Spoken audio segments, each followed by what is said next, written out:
अब शुरू होने जा रहा है देश का सबसे बड़ा मुकदमा, आपकी अदालत, रजत शर्मा के साथ।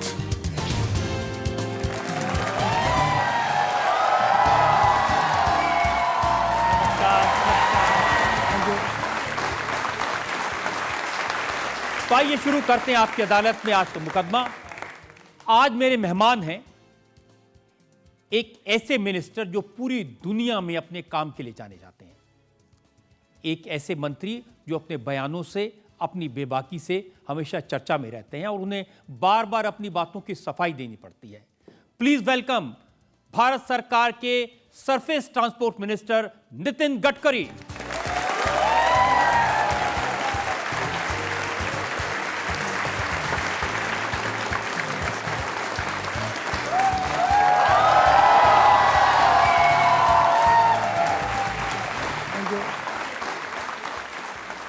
और आपकी अदालत में आज हमारे जज हैं लोकमत के एसोसिएट एडिटर सुनील चावके,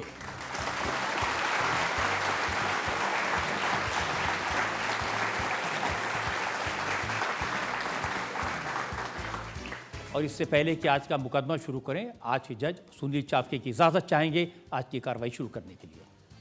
आज का मुकदमा शुरू करने के लिए इजाज़त है। और इससे पहले कि नितिन जी इल्ज़ाम और सवालात का सिलसिला शुरू करें, एक नजर डालेंगे नितिन गडकरी के करियर।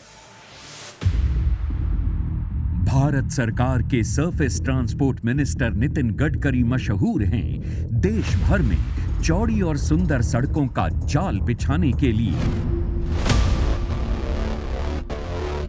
जब जब मोदी सरकार की उपलब्धियों का जिक्र होता है तो चर्चा होती है नितिन गडकरी ने शहरों की दूरियां कितनी कम कर दी।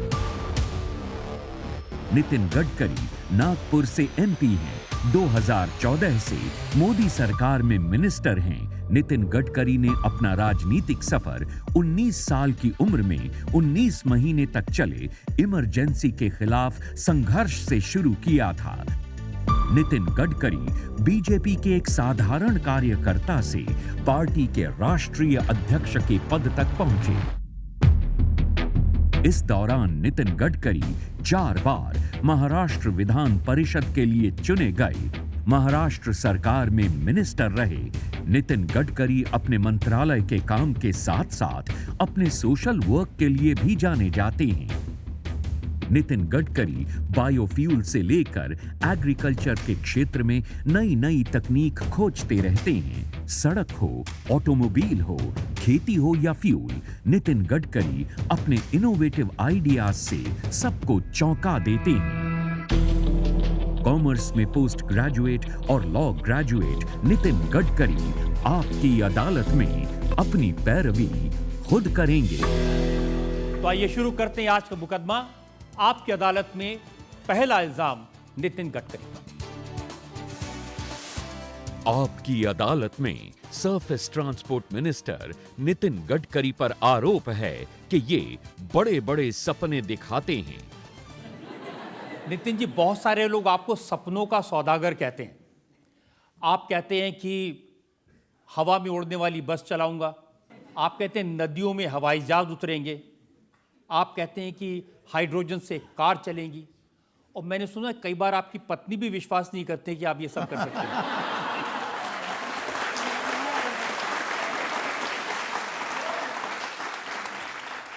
पहली बात ऐसी है कि सपनों को दिखाना ये लोगों को बहुत अच्छा लगता है, पर जब सपने दिखाने के बाद अगर वो पूरे नहीं होती है तो जनता उस नेता को उखाड़ के फेंकती है, और जो सपने दिखाकर पूरी करता है उसी को जनता पसंद करती है। मैंने कहा था दिल्ली से जयपुर 2 घंटे में जाएंगे, जाने लगे। अब मैंने कहा दिल्ली से देहरादून 2 घंटे में जाएंगे, दिसंबर तक हो जाएगा। मैंने कहा था कि हवा में उड़ने वाली बस, उसका स्टडी शुरू है। मैंने कहा गंगा में पानी में हवाई जहाज उतरेगा। मैं खुद समुद्र में एमपीबीएस सी प्लेन में मुंबई में उतरा।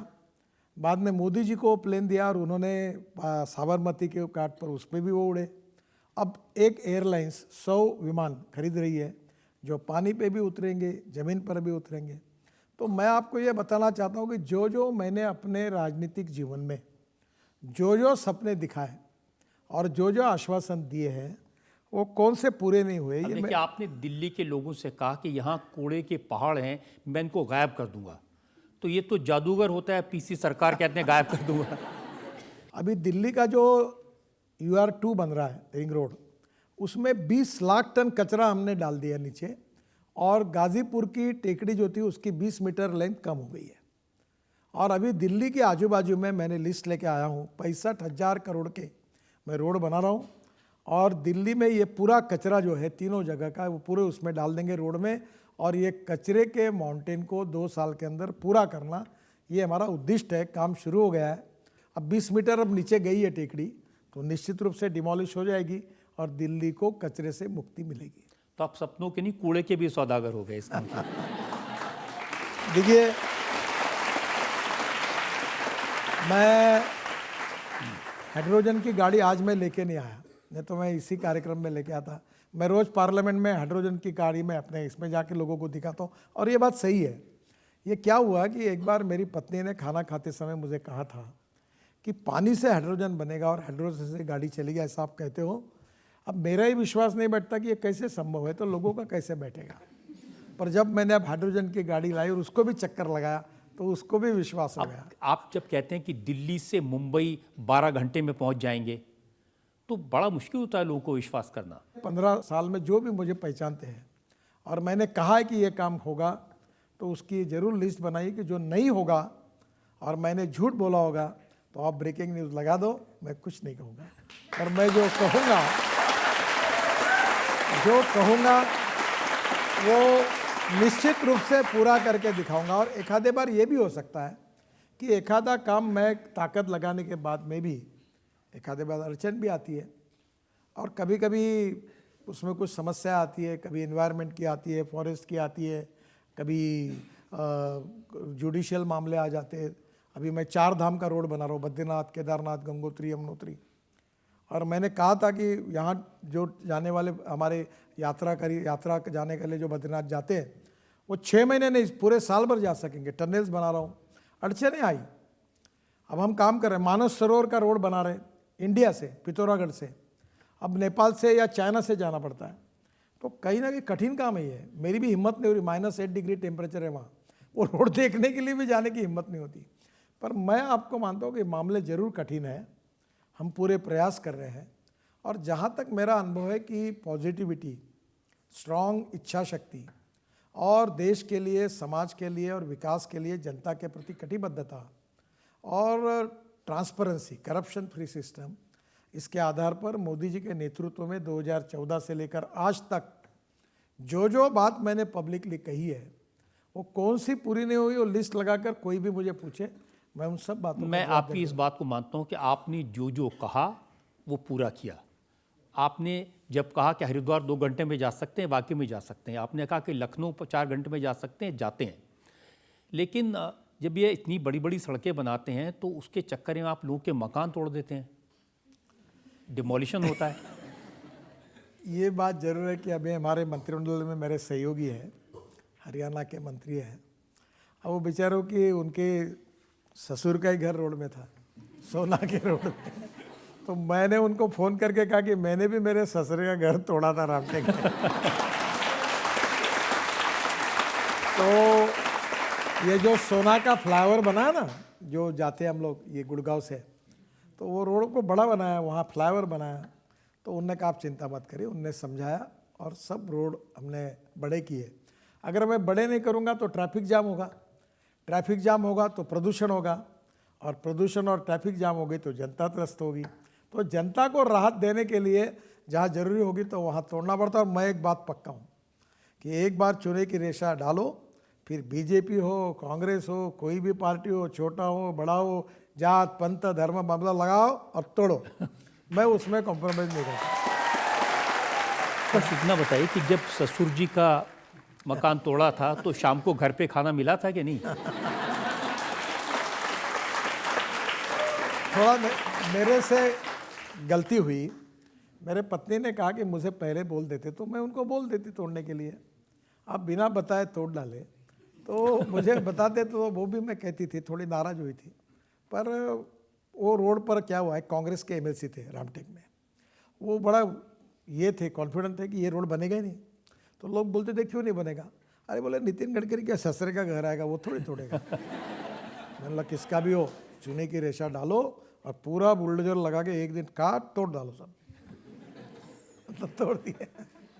नितिन जी, वाकई में रोड बने हैं, अच्छे बने हैं, हाईवेज बने हैं, ट्रैफिक तेज़ हुआ है, लोगों का वक्त बच रहा है, लेकिन जैसे तेज़ रोड बनते हैं, हाईवेज बनते हैं, एक्सीडेंट्स भी बहुत होते हैं।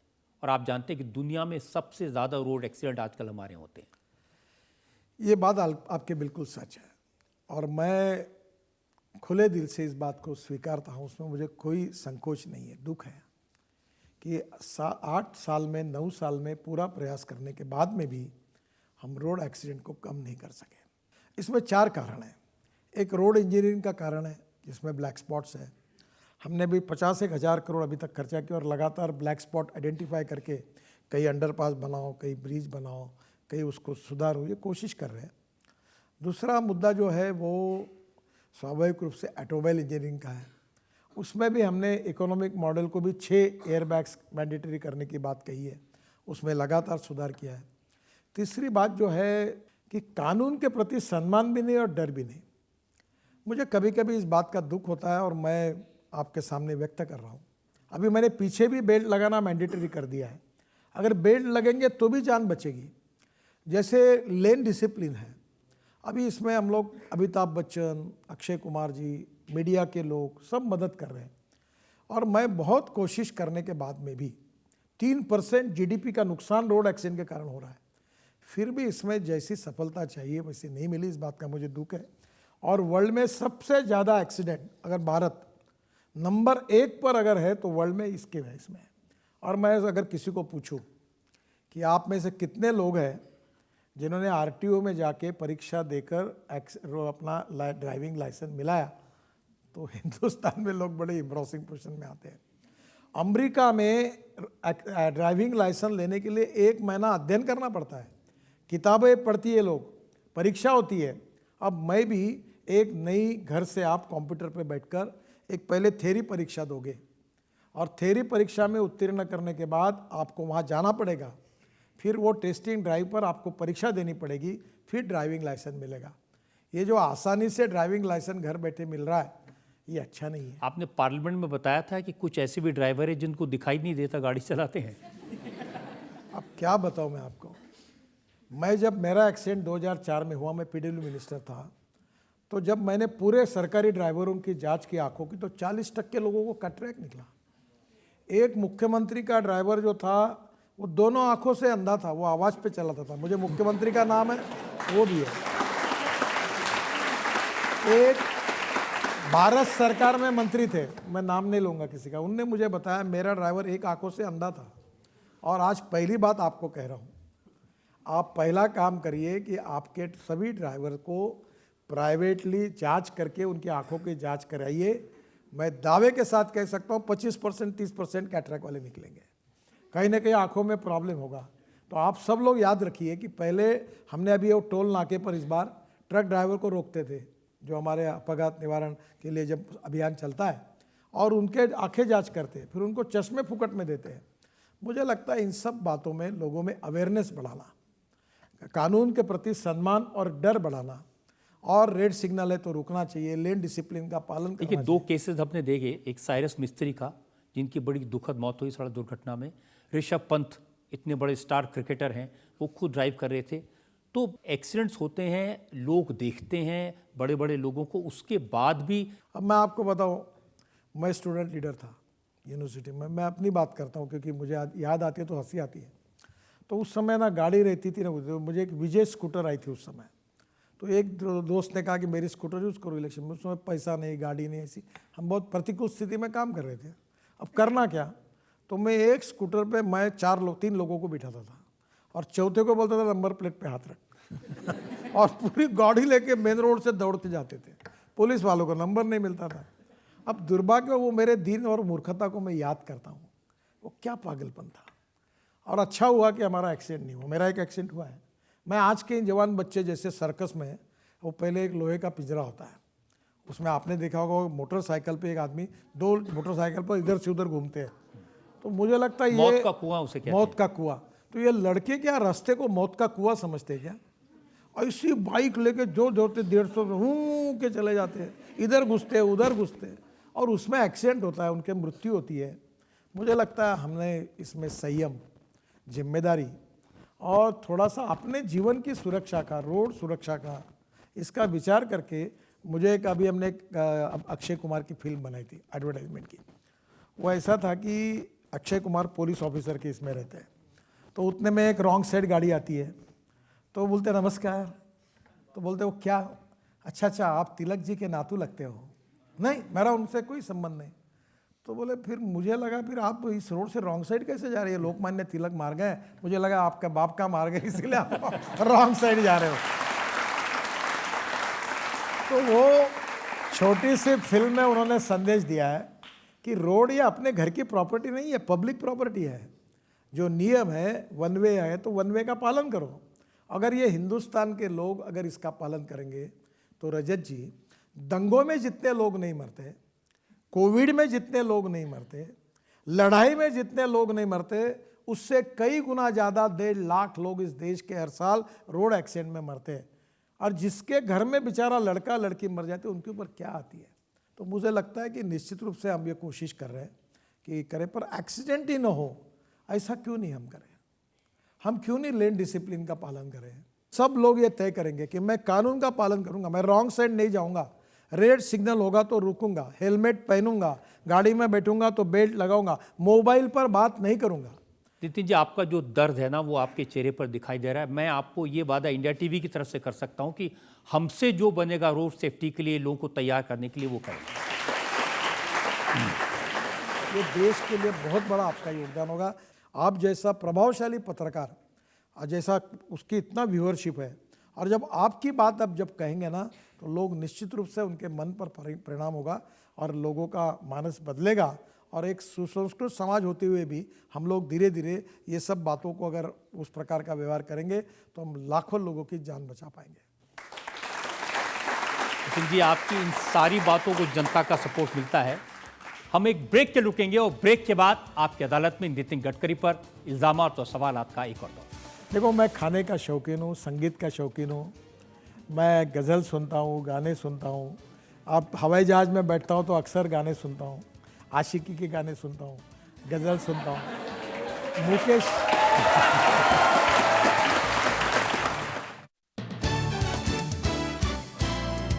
Welcome back. आपकी अदालत में आज हमारे मेहमान हैं भारत सरकार के surface transport minister Nitin Gadkari. आपकी अदालत में अगला इंसान। आपकी अदालत में surface transport minister Nitin Gadkari पर इल्जाम है कि ये गलतफहमियां पैदा करते हैं। नितिन जी, आपने 50 लाख करोड़ के प्रोजेक्ट्स किए, कॉन्ट्रैक्ट्स दिए, कहीं किसी ने कोई उंगली नहीं उठाई। आपके काम की सब तारीफ करते हैं, विरोधी दल भी आपके काम की तारीफ करते हैं, लेकिन तो भी आप कह देते हैं कि भाई मुझे राजनीति छोड़ देनी चाहिए। फिर लोग कहते हैं ऐसा लग रहा है ये कमंडल लेके हिमालय पे चले जाएंगे, ये इसीलिए कैलाश पर्वत तक रोड बनवा रहे हैं। मैंने कहीं नहीं कहा मैं राजनीति छोड़ूंगा।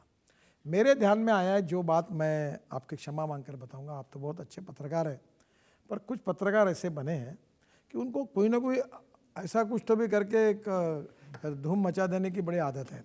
तो एक पत्रकार क्या करता है, एक बार गलत इंटरप्रिटेशन करके अपने वेबसाइट पे एक न्यूज़ डालता है कि गडकरी ने कहा मैं राजनीति से निवृत्त हो जाऊंगा, और फिर तुरंत उसको बोलकर निकालने में 3-4 घंटे में आप जैसे बड़े लोग उसका आधार लेके अपना कार्यक्रम करके रात को तुरंत चर्चा, गडकरी ने क्या कहा, ऐसा कहा क्या, मैंने कहा ही नहीं तो क्या कहा। और इसलिए बहुत बात ये, जैसे राजनीति में क्रेडिबिलिटी मेंटेन करनी चाहिए, गुडविल, क्रेडिबिलिटी और honesty is the biggest capital of 21st century. वैसे मगर मैंने बोला तो रिकॉर्डिंग है सब, जो मैंने बोला नहीं वो मेरे नाम पर चिपकाना, फिर चिपकाना के बाद 4 घंटे के बाद निकाल लेना, और फिर दूसरे लोगों ने उसके ऊपर दिन भर दिखाना, और फिर रात को तुरंत सबको बुलाकर गडकरी ने क्या कहा। ये क्या है जो लेकिन जो राजनीति में आपके मित्र हैं वो भी इसका इस्तेमाल करते हैं। संजय सिंह आम आदमी पार्टी के नेता हैं, उन्होंने एक वीडियो पोस्ट किया, उसमें गडकरी जी ने कहा मेरा मंत्री पद गया तो मुझे कोई फर्क नहीं पड़ेगा। इम्प्रेशन दिया कि जैसे कुछ गड़बड़ हो रही है, मंत्री जी छोड़ना चाहते हैं। मैं कन्विक्शन ओरिएंटेड पॉलिटिशियन हूँ, मैं प्रोफेशनल पॉलिटिशियन नहीं हूँ। इमरजेंसी के खिलाफ जयप्रकाश जी के आंदोलन के ऊपर मैं राजनीति में आया हूँ और राजनीति मेरा पेशा नहीं है, ये मेरा मिशन है। और राजनीति से सामाजिक आर्थिक परिवर्तन करना ये उद्दिष्ट है। ये बाकी लोग, देखो मैं आपको एक बात, हत्ती गए बाजार कुत्ते भूखे हजार। मैं किसी की चिंता नहीं करता। मैं जो मेरे मन में होता है वो बात मैं कहता हूँ। और कभी मैंने अगर जो बात मैंने कही एक आधे बार गलत कही होगी तो मैं पब्लिकली कहता हूँ कि मेरे से गलती होगी। जैसे आपने मुझे कहा एक्सीडेंट के बारे में, मैंने खुद होकर कहा कि 8 साल काम करने के बाद भी मुझे यश नहीं मिला, इसमें मैं फेल हुआ हूँ और मुझे दुख नहीं। एक आधी बात नहीं हुई तो नम्रतापूर्वक बताना, पर मैं जो नहीं बोला हूँ, जो अब कुछ लोग क्या है मैं आपको बताता हूँ, उनको कहीं पे नज़र और कहीं पे निशाना करना है, उनकी हिम्मत नहीं है निशाना लगाने की, डरते हैं, तो मेरे नाम के ऊपर वो निशाना लगाने की कोशिश करते। ये जो बाकी है मैं इनके नाम भी नहीं लेता, ये जानबूझकर इस प्रकार की बातें करते। जब कन्विंस नहीं किया जाता तो कंफ्यूज। आपकी बात बिल्कुल सही है। जैसे आपने कहा कि आपके बहाने निशाना लगा, जब बीजेपी ने पार्लियामेंट्री बोर्ड से आपको ड्रॉप किया तो एनसीपी का तरफ से बयान आया, उन्होंने कहा कि नितिन गडकरी के बढ़ते कद से परेशान होकर उन्हें हटा दिया गया। मैं भारतीय जनता पार्टी में अक्सर कहता था, आज मंत्री हूँ, शायद कल नहीं होऊंगा, फिर इसके ऊपर नई न्यूज़ बन जाएगी नहीं तो। मैं बड़ा नेता हूँ, कल नहीं रहूँगा। ये हर जो जन्म होता है उसका मृत्यु होता है। मैं कोई अमरत्व लेके नहीं आया हूँ, पर मेरा सबसे बड़ा क्वालिफिकेशन कोई है तो मैं भारतीय जनता पार्टी का कार्यकर्ता हूँ और राष्ट्रीय स्वयंसेवक संघ का स्वयंसेवक हूँ। ये मेरे परमानेंट ही। और इस देश में गांव, गरीब, मजदूर और किसान, इसके लिए जीवन भर अपना मैं कोई साधु सन्यासी नहीं हूँ। मैं अपना परिवार, अपना घर, सब कुछ देखने के बाद फिर समाज का और देश का काम करता हूँ। और मुझे बहुत खुशी है। मुझे अभी एक ने पूछा कि आपके जीवन में कौन सा अच्छा काम हुआ, तो उसको लगा कि ये हाईवे, वो टनल। मैं 2 लाख करोड़ की तो टनल बना रहा हूँ। मैं शिपिंग में गंगा जलमार्ग बनाया। मैंने कहा मेरे जीवन में सबसे अच्छा कोई काम हुआ है तो 1 करोड़ लोग आदमी को खींचने का काम करता था। कभी खुद लेके जाता था, कभी साइकिल रिक्शा से चलता था। मैंने मैकेनाइज्ड ड्रिवन ई रिक्शा देश में लाई और 1 करोड़ लोग, आज कोई साइकिल रिक्शा देश में दिखता नहीं, कोई कंधे पे लग के किसी को ढोता नहीं। अगर कोई सामान लेके जाना है तो इलेक्ट्रिक ड्रिवन रिक्शा में जाता है और उनसे जो मुक्ति मिली है मानवता के आधार पर, यही मेरे जीवन का सबसे अच्छा काम हुआ, ऐसा मैंने कहा। डॉक्टर राम मनोहर लोहिया जी कहते थे कि जिस दिन ये प्रथा बंद होगी वो बहुत बड़ी बात होगी, मैं इस रिक्शा में कभी नहीं बैठूंगा। दीनदयाल उपाध्याय जी कहते थे ये मानवीय शोषण है, ये बंद होना चाहिए। मुझे खुशी है कि इसका कानून आया, सुप्रीम कोर्ट तक लड़ाई हुई, काफ़ी आंदोलन हुए और आज मैकेनाइज्ड ड्रिवन ई रिक्शा आई और एक मानवता के आधार पर इन गरीब लोगों का जो शोषण हो रहा था उनको मुक्ति मिली। तो मुझे इस बात की खुशी है। राजनीति इसके लिए हम करते हैं, जो गांव, गरीब, मजदूर, किसान के, और ये जीवन का मिशन है। और मैं भी काम करते करते अब काफ़ी दिनों से कर रहा हूं। अच्छा कि आपने ये बताया, अब इसकी चर्चा होगी, क्योंकि चर्चा तो आपकी ऐसी बातों की होती है जब आप कहते हैं ना जो भी राजनीति में आया खुश नहीं है, तो उसके उस बयान की बहुत चर्चा हुई। एक चीज़ आपको मैं बताता हूँ, मैंने कहीं भी कहा है कि मैं खुश नहीं हूँ, मैंने कहीं भी कहा है मैं नाराज़ हूँ, मैंने कहीं भी कहा है कि मैं राजनीति छोड़ रहा हूँ। प्रॉब्लम क्या है कि जो दिन भर सत्ता की राजनीति करते हैं, अगर मैं जल संवर्धन में काम करता हूँ, वाटर कंजर्वेशन मेरा एनजीओ, वर्ल्ड का इसमें हमारे को पुरस्कार मिला है। अब मैं बोलता हूँ वाटर कंजर्वेशन का काम करो, मैं कहता हूँ पेड़ लगाओ, मैं कहता हूँ बाम्बू लगाओ, मैं कहता हूँ बायो इथेनॉल, पेट्रोल डीजल को समाप्त करो, green hydrogen, ethanol, methanol, bio CNG, अभी मैं किसानों के लिए पंजाब हरियाणा के परली से डांबर बनाने के लिए स्कीम ला रहा हूँ। अब ये सब बातें होती तो लोग बोलते हैं इसको राजनीति नहीं करना इसलिए ऐसी बातें कर रहा है। अब मैं क्या बताऊँ। तो ये जो बातें हैं ये आउट ऑफ बॉक्स है। लोगों को लगता है राजनीतिक नेता ने क्या अपने विरोधों को रोज गाली दे रहा है, इसके ऊपर टीका टिप्पणी कर रहा है। तो दूसरे की पूछने के लफड़े में मत पड़ो, अपनी बड़ी करो, अपना काम करो, जनता की सेवा करो और जनता का विश्वास संपादन करो। जात, पंथ, धर्म, भाषा, सेक्स और पार्टी के ऊपर उठकर देश के लिए काम करो। यही हमको सिखाया, वही काम कर रहे हैं। आपकी जो बेबाकी है ना, इसकी वजह से चर्चा होती है। अब कोई कॉन्ट्रैक्टर ठीक काम नहीं करेगा, आप उसको कहेंगे तुझे बुलडोजर के नीचे दे दूंगा। इतना भी नहीं, बहुत कुछ कहता हूँ और सब आपको बोल भी नहीं सकता और सब आप रिकॉर्ड भी नहीं कर सकते। पर मैं बड़े बड़े लोग देश के जिनके नाम सुनकर हैरान हो गए, मेरे से गालियां खा के गए। इसका कारण मैं रोड के कामों में कोई गड़बड़ी पसंद नहीं करता और मैं वैसे बहुत अपने इंजीनियर्स को प्रोटेक्ट करता हूँ, पर मुझे क्वालिटी खराब होने के बाद तो मेरा गुस्सा होता है। और ये बात जरूर है कि एक बड़े अधिकारी को मैंने कहा था कि 3 बार मीटिंग में आया हूँ, ये कोई एंटरटेनमेंट प्रोग्राम है क्या मेरे यहाँ? ये इतना क्लियर करके अगले बार आना है तो ठीक है, नहीं तो 5वें मंजिले पे बैठता हूँ, अगले बार जीने से नहीं जाओगे। तो इसके पीछे मेरी भावना यही थी कि काम होना चाहिए। आपने योगी आदित्यनाथ को भी बधाई दी उनके बुलडोजर के लिए। आपने कहा बड़ा अच्छा काम कर रहे हैं ये जो राक्षसी प्रवृत्ति के लोग हैं उनका। देखिए, हमारे ग्रंथों में कहा है कि जो सज्जन है, दुर्बल है, अनाथ है, विशेष रूप से हमारी माँ बहनें हैं, गरीब है, शोषित है, पीड़ित है, इनकी हमने सुरक्षा करनी चाहिए। ये ठीक नहीं कोई भी उठता किसी को मार देता, गुंडागर्दी करता, ब्लैक मार्केट करता, ज़मीन पे कब्जा करता है, ये अच्छी बात नहीं। ये कानून का राज्य है और इसलिए मैंने उस दिन कहा था कि भगवत गीता में भी कहा है कि ऐसा जब द्रौपदी के ऊपर अन्याय हुआ, महाभारत का इतिहास हमारे सामने है, तब भगवान ने कहा है कि जब जब पाप बढ़ता है, अन्याय बढ़ता है, अत्याचार बढ़ते हैं, तब तब मैं अवतार लेता हूँ। परित्राणाय साधूनाम विनाशाय च दुष्कृताम। कानून और व्यवस्था मजबूत होनी चाहिए, चाहे व्यक्ति कितना भी बड़ा हो, वो कानून से बड़ा नहीं है। और ये जो गरीबों की जगहों पर कब्जे करना, जमीन को हड़प लेना, ब्लैक मार्केट करना, सरकारी योजनाओं का भ्रष्टाचार करना, माँ बहनों के साथ एक प्रकार की बदसलूकी करना, निरपराध लोगों को मर्डर कर देना, और मेरा कोई कुछ बिगाड़ नहीं सकता, ऐसी जो प्रवृत्ति लोगों में है, इनके प्रति कठोर है। वो कौन से जात, पंथ, धर्म, भाषा के, ये सवाल नहीं, उनके साथ कठोर कार्रवाई करनी चाहिए। और योगी जी ने जो की, उस बात के लिए मैंने उनको बधाई दी। जनता से और जो सवाल है? सर, हमने सुना है कि आपको खाने का बहुत शौक है और आप नागपुर की गलियों में चाट पकौड़ी खाते हैं, क्या ये सच है? पब्लिक फिगर होने के कारण सब सच बातें बताना भी उचित नहीं है, और नहीं बताया तो झूठ बोला ऐसा होगा। देखो, मैं खाने का शौकीन हूँ, संगीत का शौकीन हूँ, मैं गज़ल सुनता हूँ, गाने सुनता हूँ। अब हवाई जहाज़ में बैठता हूँ तो अक्सर गाने सुनता हूँ। अभी मैंने रजत जी को कहा, वीर ज़रा के जो मदन मोहन का संगीत है, लता मंगेशकर, और गाने थे बहुत अच्छे हैं। आशिकी के गाने सुनता हूँ, गज़ल सुनता हूँ।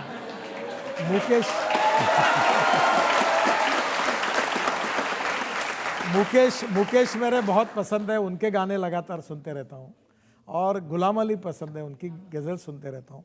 देखो, मैं खाता पीता हूँ, संगीत सुनता हूँ, आनंद से रहता हूँ। जो दिल में आता है वो बोलता हूँ, जो पटता है वो करता हूँ, जो नहीं करना है वो नहीं बोल देता हूँ, जो करता हूँ वो हाँ कहता हूँ तो करता हूँ, उससे कभी पीछे नहीं हटता। तो मैं खाने का शौकीन हूँ और मेरे घर में भी 4 प्रकार के शेफ़ हैं, और आजकल कोविड में मैं भी सीखा हूँ। और दूसरी बात, मुझे खाना फुटपाथ पर का अच्छा लगता है, पर प्रॉब्लम है कि मैं Z+ में हूँ, मेरे साथ 60-70 पुलिस वाले चलते हैं, तो फिर सर, दिल्ली का भी स्ट्रीट फूड दिल्ली का स्ट्रीट फूड अच्छा नहीं है। जो स्ट्रीट फूड अच्छा है वो मुंबई का ही है। यहाँ एक ब्रेक के लुटते हैं और ब्रेक के बाद आपकी अदालत में नितिन गडकरी पर इल्जाम और सवाल आपका एक और मतभिन्नता हमारे देश में रहती है, उसमें अड़चन नहीं है, पर मत शून्यता, विचार शून्यता, ये हमारी समस्या है। Neither rightist nor leftist, we are non opportunist. Ganga गए गंगादास, यमुना गए ये नहीं जरूरी।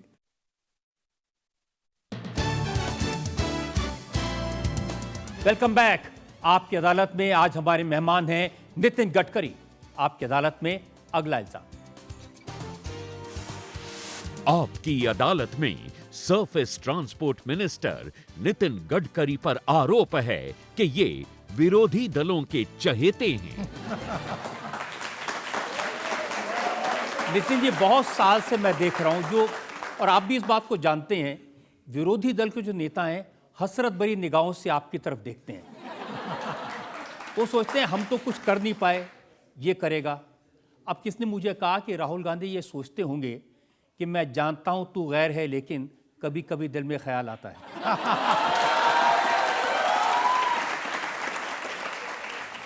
देखिए, एक बात बहुत साफ है कि मैं विचाराधिष्ठित सिद्धांतनिष्ठ राजनीति का कार्यकर्ता हूँ और भारतीय जनता पार्टी और संघ विद्यार्थी परिषद it is a part of my life conviction, और इसलिए मैं अपने विचारों पर, अपने संगठन पर दृढ़ हूँ।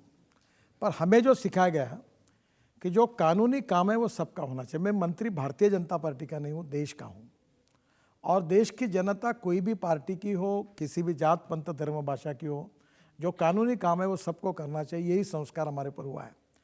अब क्या होता है कि जब कोई भी एमपी मेरे पास आता है, मैं राष्ट्रीय महामार्ग का हूँ, समझो एक बीजेपी का मंत्री उसका रोड बनाऊँ और बाद में कांग्रेस का एमपी उसका नहीं बनाऊँ तो रोड में खंडित हो जाएगा। मुझे तो सब काम करने हैं, तो मैं जितने भी अपोजिशन के आते जो कानूनी काम होते हैं करने लगा वो सब के करता हूँ। ये मेरा पहले से स्वभाव है। मुझे बड़ा आश्चर्य लगा कि एक दिन हमारे पिछले अधिवेशन में चर्चा हुई मेरे डिपार्टमेंट पर और 75 मेंबर ऑफ पार्लियामेंट बोले। उस दिन मैं नागपुर चला गया था, तो मैंने राज्य मंत्री जी को कहा आप जवाब दे दो। चर्चा 2 दिन चल रही थी। सुबह मुझे 12 बजे स्पीकर साहब का, बिरला जी का फ़ोन आया। उन्होंने कहा नितिन जी आप सभागृह में नहीं है। मैंने बोला भाई थोड़ा नागपुर कार्यक्रम, वापस आ गया। बोले नितिन जी हर व्यक्ति आपके प्रति इतना अच्छा बोल रहा है और आपने ऐसे समय सभागृह में आप नहीं, अच्छा नहीं लगा, मुझे लगता है आपने आना चाहिए। मैंने बोला आपने कहा मैं तुरंत अब प्लेन पकड़ के आता हूँ। मैं तुरंत 3-4 बजे आया और मैं भी फिर बैठ गया। और मुझे आश्चर्य लगा कि जो हमारे घोर विरोधी है और सभी पार्टी के लोग 100% 75 एमपीज़ ने, हर जब आदमी उठता था पहले मेरा अभिनंदन करता था, मुझे शुभेच्छा देता था, धन्यवाद देता था और बोलता था। तो मैंने उनको कहा कि मैं अपनी पार्टी पक्की है, मेरे विचार पक्के हैं और मेरे पार्टी और मेरे विचारों से आपके मतभेद भी हैं, पर मुझे बहुत खुशी इसके बावजूद भी आपने मुझे अप्रिशिएट किया और मुझे धन्यवाद दिए। मैं आपका आभारी हूँ। लोकतंत्र में अटल बिहारी वाजपेयी अक्सर कहते थे कि मतभेद होने चाहिए पर मनभेद नहीं होने चाहिए। हम एक दूसरे के विरोधी है, दुश्मन नहीं है। और मोदी जी ने भी हमको यही कहा कि सबका साथ, सबका प्रयास और सबका विकास। तो मुझे लगता है उसी भाव पर काम करने लेकिन की। राहुल जी आपके काम की तारीफ नहीं कर रहे थे। हाँ, वो दिन भर मोदी जी को कोसते हैं, तरह तरह की बातें उनके बारे में कहते हैं, बीजेपी के खिलाफ जहर उगलते हैं, आरएसएस के खिलाफ जहर उगलते हैं, लेकिन आपके बारे में कहते हैं नितिन गडकरी अकेले ऐसे मिनिस्टर हैं जो दिल से बोलते हैं और सच बोलते हैं। मेरी पार्टी, मेरे सिद्धांत, ये मेरे लिए सर्वोपरि है। और बाकी जो पहला आपने चला था ना, मुंगेरी लाल के हसीन सपने, तो राजनीति में कुछ लोगों के ये सपने हो सकते हैं, पर जहाँ तक बात है मोदी जी के नेतृत्व में हमारी पार्टी और सरकार राष्ट्र के पुनर्निर्माण के लिए काम कर रही है और पूरी तरह हम ईमानदारी से वो काम कर रहे हैं। जो लोग अगर ऐसा सोचते होंगे तो गलत सोच रहे हैं। पार्टी, सिद्धांत और मोदी जी के नेतृत्व, इसके ऊपर ही हम काम कर रहे हैं और इसके बारे में किसी के मन में संशय होने का कोई कारण ही नहीं है। लेकिन उनकी तो शिकायत यह है कि उनको बोलने नहीं दिया जाता, उनका माइक बंद कर दिया जाता है, संसद की सदस्यता खत्म कर दी गई, गला घोट दिया गया। देखिए, उनकी सदस्यता कोई बीजेपी ने समाप्त नहीं की, मोदी जी ने समाप्त नहीं की। उनकी सदस्यता समाप्त की कोर्ट ने, तो उसके लिए हमको दोष देना बराबर नहीं होगा। बाकी राजनीति है। मैं भी विपक्ष का नेता था। मैं जब पार्टी का अध्यक्ष था तो हम 2-2, 3-3 महीने सभागृह नहीं चलता था। वहाँ बैठने के बाद वैसे ही बिहेव करते लोग। अब ये राजनीति चलते रहती है, पर एक बात जरूर है, हमारी अटल जी ने कही हुई बात थी कि पार्टी आएगी चली जाएगी, व्यक्ति आएंगे चले जाएंगे, प्रधानमंत्री आएंगे बदल जाएंगे, पर देश यही रहेगा। ये देश चाहे कोई भी पार्टी हो, कोई भी नेता हो, कोई भी सरकार हो, इस देश की जनता सार्वभौम है, लोकतंत्र सार्वभौम है और देश की प्रगति होनी चाहिए, देश आगे जाना चाहिए। यही हमें सिखाया और उसी के आधार पर हम काम करते। लेकिन देखिए आजकल हालत यह है कि राहुल जी ने तो पूरी दुनिया से शिकायत की लंदन में जाकर कि देखिए हमारे यहाँ लोकतंत्र का गला घोट दिया गया है, हमारे यहाँ लोगों को बोलने की आज़ादी नहीं है, मुझे बोलने के लिए यहाँ आना पड़ता है। देखिए, एक बात जरूरी है कि देश में जो कुछ, देश में राजनीति में बाकी बातें बोलनी है वो देश में ही बोलनी चाहिए, देश के बाहर जाकर नहीं बोलना चाहिए। मैं आपको बताता हूँ, इंदिरा जी का उदाहरण है। इंदिरा जी को विशेष रूप से जब शाह कमीशन वगैरह सब लगा था और इमरजेंसी के बाद जनता पार्टी की सरकार आई थी, तब इंदिरा जी लंदन में गई थी और जब वहाँ के पत्रकारों ने उनके साथ जो हो रहा सब कुछ बातें की तो उनने कहा जो जो मेरे प्रश्न है और देश में जो कुछ मेरे साथ हो रहा है इसकी बात मैं देश के बाहर चर्चा नहीं करूँगी, इसकी चर्चा मैं देश में करूँगी। मुझे लगता है राहुल जी ने इंदिरा जी से कम ये बात जरूर सीखनी चाहिए। अब तो उनको लग रहा है कि जर्मनी ने सपोर्ट कर दिया, अमेरिका ने कहा हम इस तरफ देख रहे हैं, और दिग्विजय सिंह ने तो उनके पार्टी के बड़े नेता हैं, स्वागत किया जर्मनी, कहा बड़ा अच्छा किया आपने। देखो, देश की बात देश में होनी चाहिए। देश के बारे में जो भी उनका मन मुटाव है, उनके मन की चिंता है, उनकी मतभिन्नता है, उनकी राजनीति है, जो भी कुछ है, उनका गुस्सा भी हो सकता है, उनको कहने का अधिकार है, फ्रीडम ऑफ स्पीच है, फंडामेंटल राइट है, वो जरूर बोले, टीका टिप्पणी करना है करें, पर देश की बात देश में ही करनी चाहिए। देश के बाहर जाकर देश के बारे में देश की अप्रतिष्ठा हो, अपमान हो, ऐसा किसी व्यक्ति ने कोई करना नहीं चाहिए।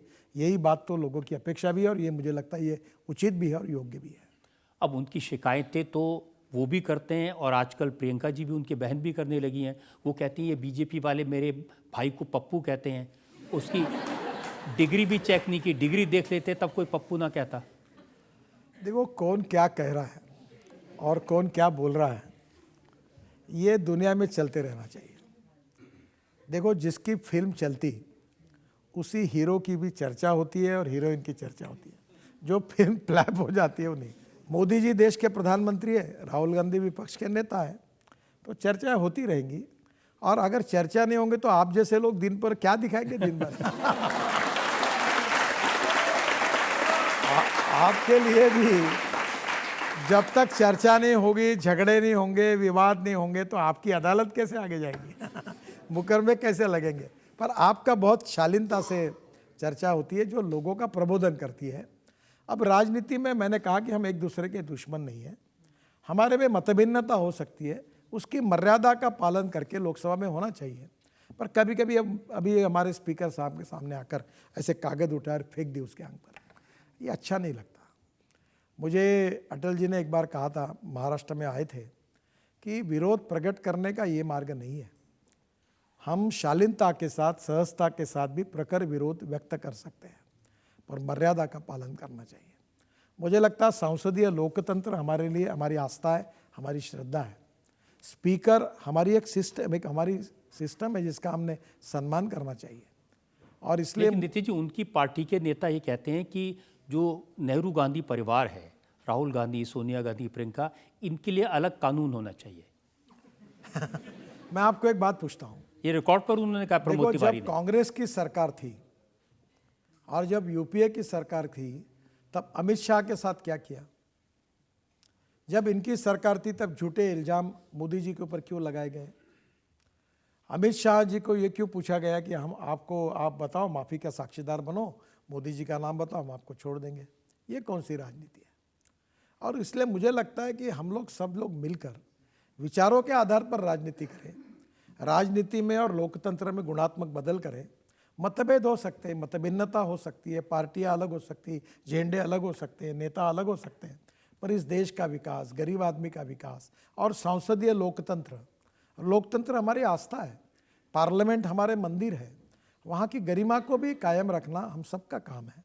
मुझे लगता है इसका भी विचार होना चाहिए ताकि हम लोग लोकतंत्र को यशस्वी करें। और सामान्य जनता जब देखती है टीवी पर और जिस प्रकार का माहौल तैयार होता है, तो लोगों का लोकतंत्र पर भी नहीं, सिस्टम का विश्वास कम होता है। ये अच्छी बात नहीं है। पूरी दुनिया में नितिन जी, न्यूयॉर्क टाइम्स जैसे अखबार वो क्या लिखते हैं कि मोदी बहुत पॉपुलर है, बहुत पावरफुल हो गए हैं और इसकी वजह से अब वो जुडिशरी को झुकाने की कोशिश कर रहे हैं। हमारी सरकार ने और हमारे प्रधानमंत्री जी ने वो हर समय जुडिशरी का सम्मान करते हैं, मीडिया का सम्मान करते हैं, लोकतंत्र का सम्मान करते हैं। और जब पहली बार पार्लियामेंट में आए तो मुझे याद है, मैंने आंखों से देखा, उन्होंने नीचे झुककर पार्लियामेंट में नमस्कार किया और उसके बाद वो पार्लियामेंट में आए थे। और मुझे लगता है कि ऐसा कहना उनके साथ अन्यायकारक होगा। और मैं तो भुगत हूँ। मैं बीजेपी का अध्यक्ष था, मेरे ऊपर झूठे आरोप लगाए, मीडिया में चलाया और बाद में सब इंक्वायरी हुई कांग्रेस के कार्यकाल में, और मुझे यूपीए की सरकार थी तभी सर्टिफिकेट दिया कि मेरा किसी के साथ कोई संबंध नहीं था। तो कभी ना कभी क्या होता है कि झूठी बातों के कारण जिस व्यक्ति पर अन्याय होता है, परिवार पर भी अन्याय होता है, पार्टी पर भी अन्याय होता है। हमने कोई भी जांच जो है किसी के ऊपर इल्ज़ाम लगाने के पहले वेरीफाई करना चाहिए। केजरीवाल ने आपसे माफ़ी मांगी थी। देखिए, बहुत सी बार ऐसे कभी लग जाती है बातें, वो गलतफहमी में हो जाती है, क्योंकि राजनीति में ऐसे भी लोग होते हैं कि एक दूसरे के खिलाफ झूठा कागज़ पहुंचाते रहते हैं। हमारा काम है कि किसी ने कोई भी कागज़ दे के वेरीफाई करने चाहिए, और मुझे लगता है कि हम थोड़ा हेल्दी वातावरण बनाएं। हमारी पार्टी, हमारे प्रधानमंत्री, हम पूरी ये लोकतंत्र 4 पैरों पर खड़ा है। एक जुडिशरी है, दूसरी एग्जीक्यूटिव विंग है, तीसरी मीडिया है, और चौथी हमारी विशेष रूप से न्यायपालिका है। तो ये जो मीडिया, न्यायपालिका, एग्जीक्यूटिव विंग, लेजिस्लेटिव विंग, ये चारों पर जो हमारा लोकतंत्र खड़ा है, वो लोकतंत्र का सम्मान रखना। और ये वर्ल्ड की हम सबसे बड़ी डेमोक्रेसी है, मदर ऑफ डेमोक्रेसी कहा जा रहा है। लेकिन नितिन जी, वो कहते हैं कि हमारे परिवार ने बलिदान किए हैं, हमारे परिवार ने शहादत की है, इसलिए आप इस परिवार पर सवाल नहीं उठा सकते। देखिए, इसलिए कोर्ट उन्हें सजा नहीं दे सकता। देखो, लोकतंत्र में व्यक्ति कितना भी बड़ा हो, कितना भी बड़ा हो, कानून के सामने सब समान है। अगर मैं भी जब कोर्ट में जाता हूँ, किसी के ऊपर केस किया, कुछ किया, तो मुझे खड़ा होना पड़ता है। ऐसा नहीं होता कि कोई भी व्यक्ति को कानून के सामने जो जज बैठता है, जैसे आज मैं यहाँ बना हूँ, वहाँ सम्मान्य जज साहब बैठे हैं, और इसका मुकदमा चलने के बाद उनका फैसला अंतिम होगा, और उसको सम्मान करना यही लोकतंत्र है। और इसलिए मुझे लगता है, सलाह देंगे राहुल गांधी को? नहीं, अभी तक मांगी नहीं है उन्होंने। मैं जहाँ तक हूँ, मैं सबको यही कहूँगा कि सब पार्टियाँ, सब नेता मिलकर हम लोकतंत्र का गरिमा बढ़ाएं। देखिए, वो तो कहते हैं कि मैं माफ़ी नहीं मांगूंगा, मेरा सरनेम सावरकर नहीं है। वो वीर सावरकर को माफ़ी वीर कहते हैं। देखिए, मुझे इस बात का बहुत दुख है कि वीर सावरकर को मैंने पढ़ा है, मैं उनके परिवार की कुर्बानी को जानता हूँ। उनकी माझी जन्मटेप करके किताब है, उसका हिंदी संस्करण निकला है, वो पढ़ते पढ़ते मैं रो रहा था। इस देश के लिए जितना त्याग, बलिदान सावरकर जी ने किया है, उतना किसी ने नहीं किया। भाई, परिवार, पूरे उनके घर का परिवार बर्बाद हो गए इस देश के लिए। उनका साहित्य, उनकी कविताएं लता मंगेशकर, हृदयनाथ मंगेशकर, आशा भोसले ने गाई हुई है, और ज़्यादातर मराठी में है। देखो, सावरकर जी के बड़प्पन के बारे में, उनके विचारों के बारे में मतभिन्नता हो सकती है, पर सावरकर जी के बारे में ऐसा कहना बहुत ही गलत है, और इससे बहुत ठेस पहुंची है। और इस बार बार सावरकर जी का ऐसा उल्लेख करना, मुझे लगता है ये बहुत अन्यायकारक है, ये नहीं होना चाहिए। हाँ, उनकी बात कहे ना, वो उनको अगर सावरकर जी के विचारों के बारे में उनके मन में कुछ मतभिन्नता होगी, मैं समझ सकता हूँ। गांधी जी की एक विचारधारा थी, सावरकर जी की एक विचारधारा थी, डॉक्टर राम मनोहर लोहिया जी ने एक विचारधारा रखी, फिर कोई साम्यवादी थे, उनकी अपनी एक विचारधारा थी। हम अपने अपने विचारों के प्रति वो ईमानदार थे। मैं एक बार अक्सर कहता हूँ, मतभिन्नता हमारे देश में रहती है, उसमें अड़चन नहीं है, पर मत शून्यता, विचार शून्यता, ये हमारी समस्या है। Neither rightist nor leftist, we are non opportunist. Ganga गए गंगादास, यमुना गए यमुना, ये नहीं जरूरी। हमारे विचारों के प्रति जो भी विचार है, भले उसको मान्यता है नहीं है, उस विचारों पर ईमानदारी से श्रद्धा रखकर काम करना और उसके साथ कटिबद्धता रखना, ये बहुत आवश्यक है। एक और ब्रेक के बाद आपकी अदालत में नितिन गडकरी पर इल्जामात और सवालात का एक और दौर। देखिए, उनको समझाना थोड़ा मुश्किल है। किसी ने मुझे व्हाट्सएप मैसेज भेजा, उन्होंने कहा कि दुनिया में 3 काम सबसे मुश्किल हैं: हाथी को गोद में उठाना, चींटी को नहलाना और केजरीवाल को समझाना।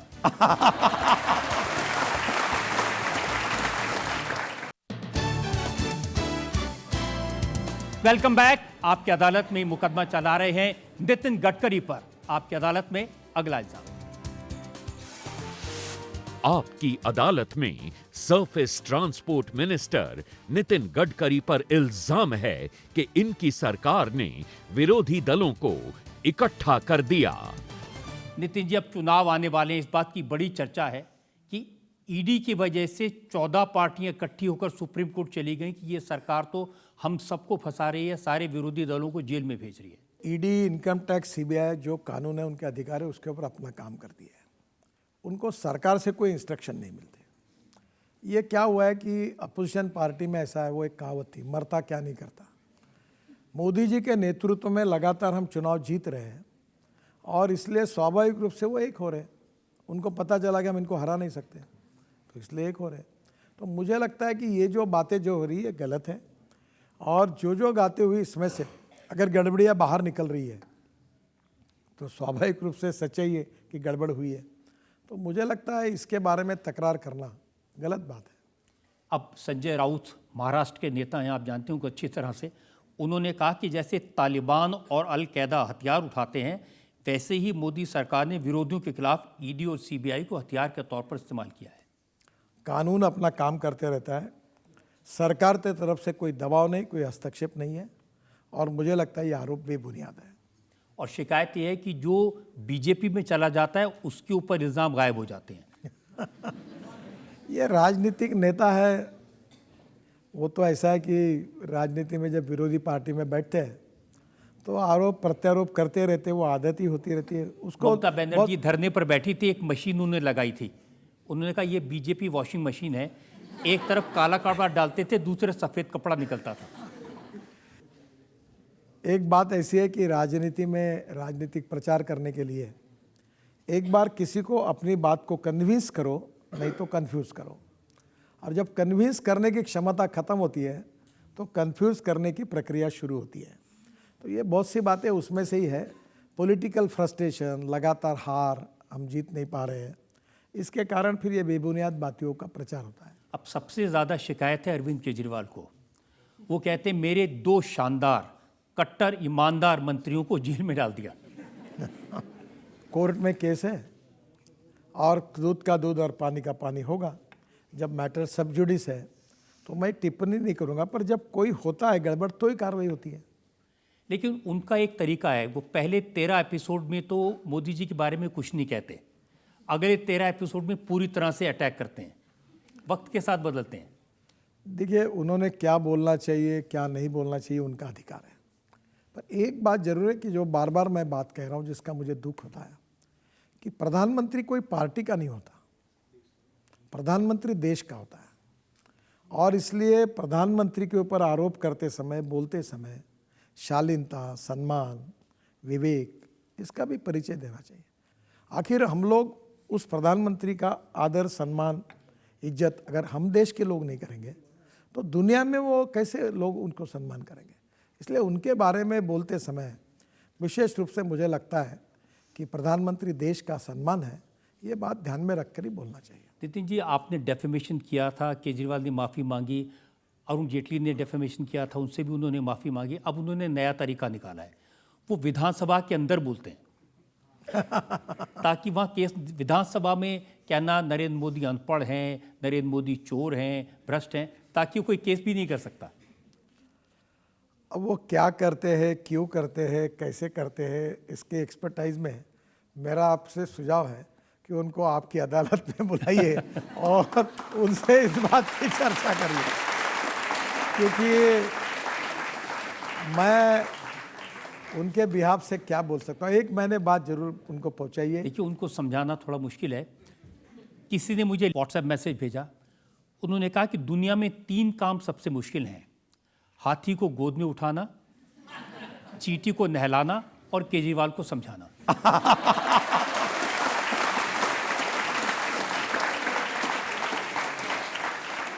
अब मैं इसके ऊपर क्या कमेंट्स करूं। आखिर ऐसा है कि राजनीति में कभी उनकी आजकल मुलाकात तो नहीं होती, पर आपकी बात जो आपने कही है, अगर मौका मिला तो मैं भी समझाने का प्रयास करूंगा।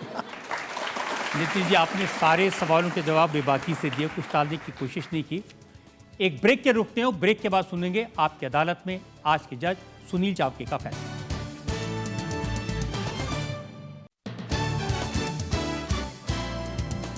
Welcome back. आज हमने मुकदमा चलाया भारत सरकार के surface transport minister Nitin Gadkari से। नितिन जी से हमने पूछा उनकी रोड्स के बारे में, रोड पर होने वाले एक्सीडेंट्स के बारे में। हमने उनसे पूछा देश की राजनीति के बारे में, राहुल गांधी और केजरीवाल के इल्जामात के बारे में। अब वक्त है आपकी अदालत में आज के जज लोकमत के एसोसिएट एडिटर सुनील चावके के फैसले का। नितिन गडकरी जी, आप मोदी सरकार के टॉप परफॉर्मिंग मंत्री हो और आपने आपके काम के बदौलत देश के हर राज्य में लोकप्रियता हासिल की है। आपकी अदालत में आज नितिन जी ने रजत जी के सारे सवालों की बेबाकी से जवाब दिया और यह अदालत आपको बाइज्जत बरी करती है। इस उम्मीद के साथ, यकीन के साथ नितिन गडकरी ने आज जो वादा किया है कि वो इसी तरह से जनता की सेवा करते रहेंगे, राजनीति के माध्यम से और अन्य माध्यमों से। हम आज का मुकदमा यहीं खत्म करते हैं। अगले सप्ताह से मुलाकात होगी एक नई शख्सियत के साथ। तब तक के लिए नमस्कार।